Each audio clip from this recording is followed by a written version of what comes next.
The problematic situation of rising levels of population increase since the end of the Second World War has affected poorly developed and even developed countries all around the globe. Overpopulation continues to become a problem ever since the baby boom. Baby boomers describe a person born between 1965 and 1980. A lot of them resided in developed nations. They comprise the working class as well as the agricultural population of the world. In terms of the underdeveloped regions, back in 1980, the United Nations report stated that when urban and rural population both states, these areas contain 85% of the world rural population in 1975 and are projected to contain 90% by the end of the 20th century. Since then, global agricultural population has declined. In 2011, it accounted for over 37% of the total world population, compared to the statistics in 1980 in which rural and urban population percentages were more or less the same.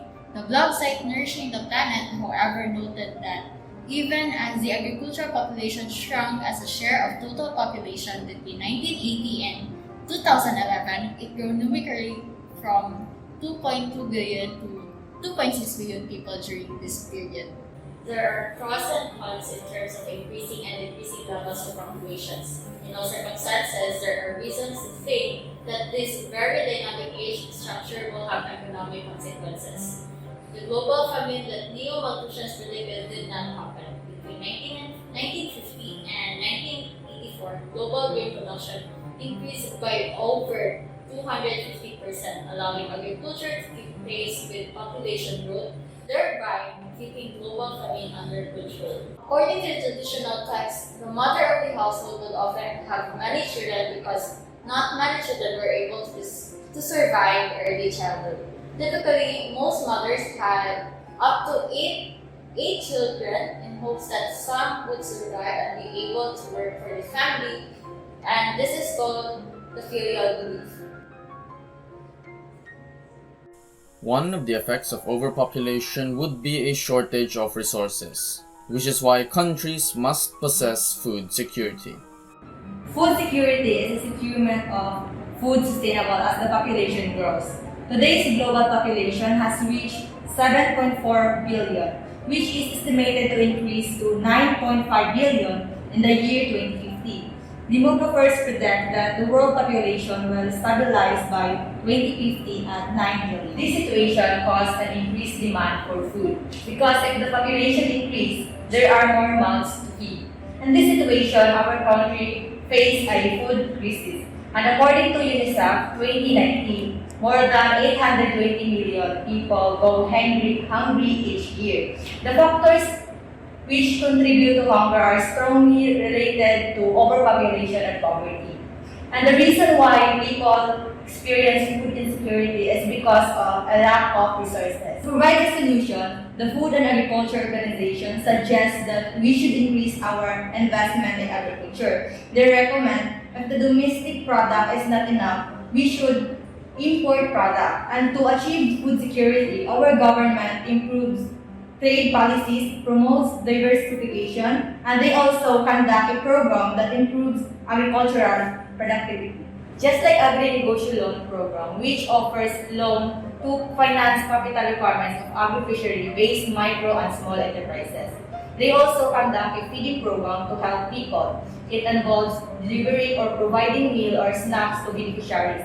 Feeding programs empower them and give them proper nutrition to go with their everyday lives and be more responsible students. The benefits of feeding programs will go beyond providing nutritious meals to students. Food security ensures that everyone has enough to eat and families can build their communities without worrying about securing their lives. Another effect of overpopulation is the concept of population control, where measures have been taken to mitigate the ever-increasing rapid population rate. Due to this phenomena, women's rights have also been a part of the discussion in relation to the argument that women need to gain control on whether they will have children or not and when they will decide to have their progenies. I'm trying to understand the misogynistic system that we have, and what I don't understand is the genital mutilation. why don't we try to reverse the situation? Instead of practicing female genital mutilation, why would you propose the mutilation of the male genitalia? Because I believe an egg will not be fertilized without a sperm cell. No embryo is formed, thus a slow speed of population growth. Take this matter in the bigger picture.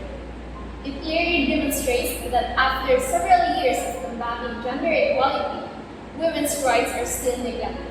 Little did you know, Africans mostly practice FGM in some parts of Asia and Middle East.